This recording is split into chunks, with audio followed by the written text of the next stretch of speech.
भागलपुर गांव में एक गरीब किसान श्याम अपनी पत्नी और 2 बच्चों के साथ रहता था।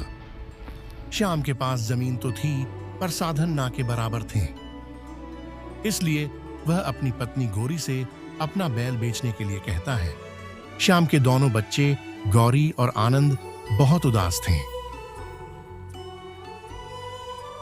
श्याम अपने खेतों में बहुत मेहनत करता, पर उसे कोई लाभ प्राप्त नहीं होता। उसके पास कामू नाम का एक बैल था। उसने गरीबी के कारण कामू बैल को जमींदार को बेच दिया।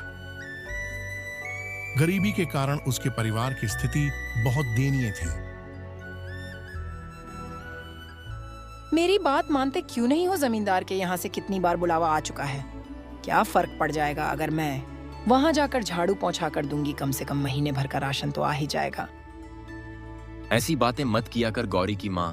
तेरी बातें मेरे दिल को झन्नी कर देती हैं। मेरे लिए मरने मिटने जैसा हो जाता है। मेरी जोरू किसी और के यहाँ जाकर काम करे नाना, मुझसे ना देखा जाएगा। मैं तो गांव में अपना मुंह भी नहीं दिखा पाऊंगा। इतना क्यों सोच रहे हो? मैं भी तो अपने परिवार के बारे में ही सोच रही हूँ। किसान इसी सोच में पड़ा रहता कि वे बच्चों को ढंग का खाना भी नहीं दे पा रहा था।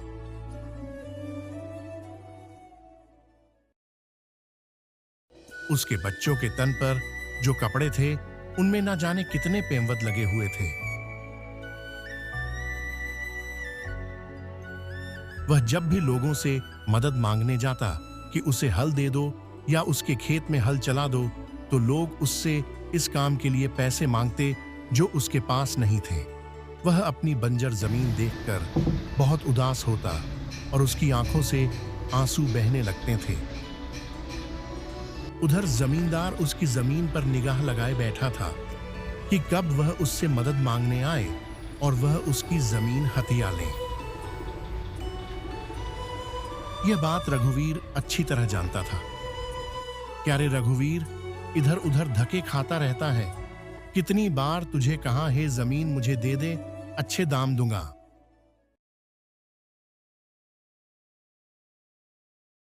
आप बड़े लोग हो, जानता हूं आप अच्छे दाम दे दोगे, लेकिन फिर उसके बाद मैं क्या करूंगा? पैसा तो एक ना एक दिन खत्म हो ही जाएगा, फिर मैं क्या करूंगा?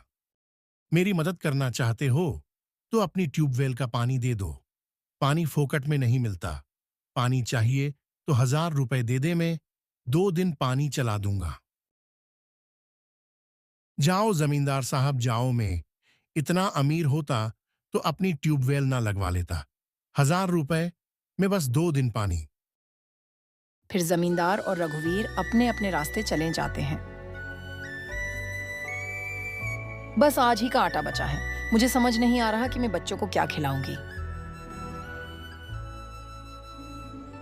तू अभी का तो खाना बना, शाम तक मैं कुछ कर लूंगा। कहीं ना कहीं दिहाड़ी लग ही जाएगी। उसकी पत्नी खाना बनाने लगती है।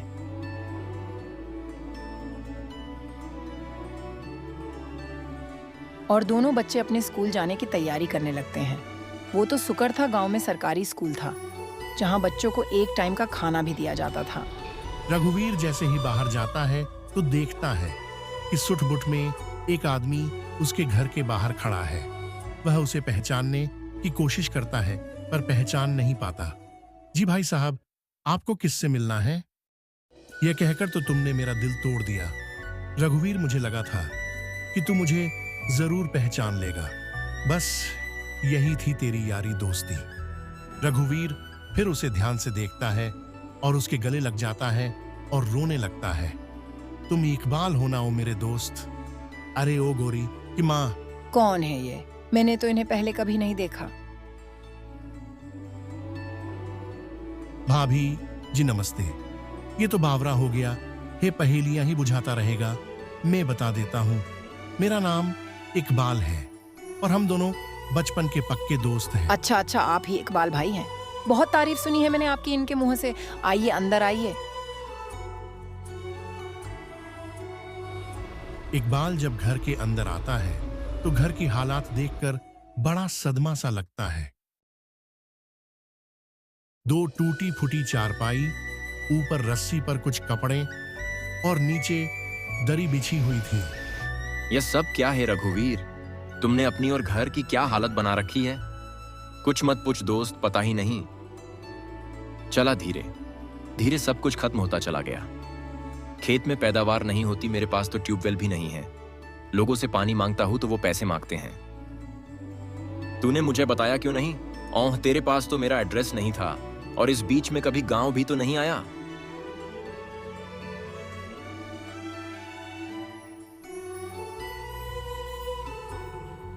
ये सब छोड़ो, ये बता गांव कैसे आना हुआ और तेरे परिवार में कौन कौन है? शादी वादी हुई या नहीं तेरी? हाँ हाँ भाई, सब ठीक है। बाबा गुजर चुके हैं, अम्मा है, और शादी हो चुकी है, बीवी जरीना और 2 बच्चे भी हैं। कुछ समय बाद वो भी गांव आ रहे हैं। अरे तू तो बड़ा बाबू बन गया है। अब तो मैं गांव में ही कोई अच्छी सी जमीन देखकर अपना घर बनाऊंगा और यही रहूंगा।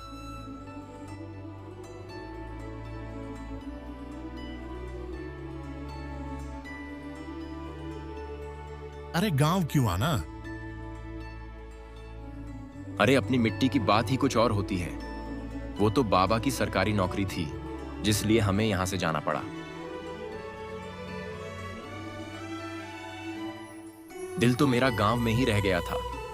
अब मैं और मेरी पत्नी अपने खेतों में खेती करने का सोच रहे हैं। फिर वह उसे बताता है कि उसने और उसकी पत्नी ने एग्रीकल्चर से नए नए तरीकों से खेती करना सीखा है, और अब वे दोनों गांव में खेती करेंगे और गांव वालों को भी खेती करना सिखाएंगे। फिर वह उसे अपने खेत पर ले चलने के लिए कहता है।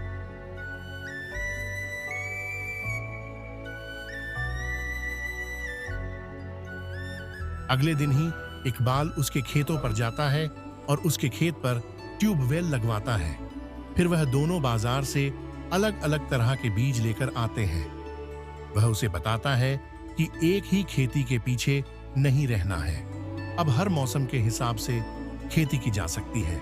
एक ही खेत में अलग अलग तरह की खेती करो। जैसे जैसे इकबाल उसे बोलता है, वैसे वैसे रघुवीर खेती करता है। दोनों दोस्त अपने अपने खेतों में मेहनत करते हैं।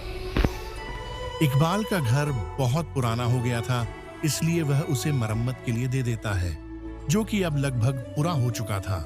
2 महीने बीतते ही रघुवीर देखता है कि उसके खेत में सब्जियां उग गई, जिन्हें वह सब्जी मंडी में बेचता है और मुनाफा कमाता है। घर आते समय, इकबाल, आज तेरी वजह से मैं इतने कम समय में इतना मुनाफा कमा पाया। सच में तू मेरी जिंदगी में किसी फरिश्ते की तरह आया है। कैसी बात कर रहा है? हम दोनों दोस्त हैं। हम एक दूसरे के काम नहीं आएंगे तो कौन आएगा? अच्छा सुन, कल मेरा परिवार गांव आ रहा है। भाभी से कहना अच्छा अच्छा खाना बनाकर रखें। ठीक है, मैं अभी सामान लेकर जाता हूं। सच में इकबाल भाई के आने से हमारी तो जिंदगी संवर गई। दोस्त हो तो ऐसा। फिर वो दोनों इकबाल की फैमिली को लेने जाते हैं। रघुवीर की पत्नी इकबाल की पत्नी का स्वागत करती है और उन्हें पानी पिलाकर बैठने के लिए कहती है।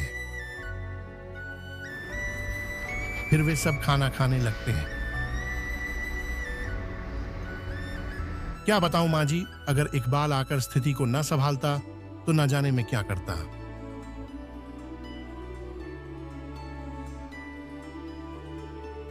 कोई बात नहीं रघुवीर बेटा, मिलजुल कर काम करने से ही फायदा होता है।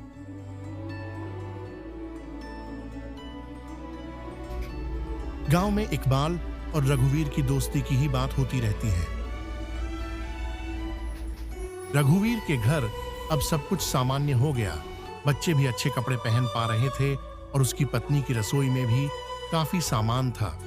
रघुवीर भी अब खुश रहता और उसे जब भी किसी सहायता की जरूरत पड़ती तो इकबाल उसके साथ कंधे से कंधा मिलाकर खड़ा रहता। और देखते ही देखते रघुवीर की माली हालत बहुत बेहतर हो गई।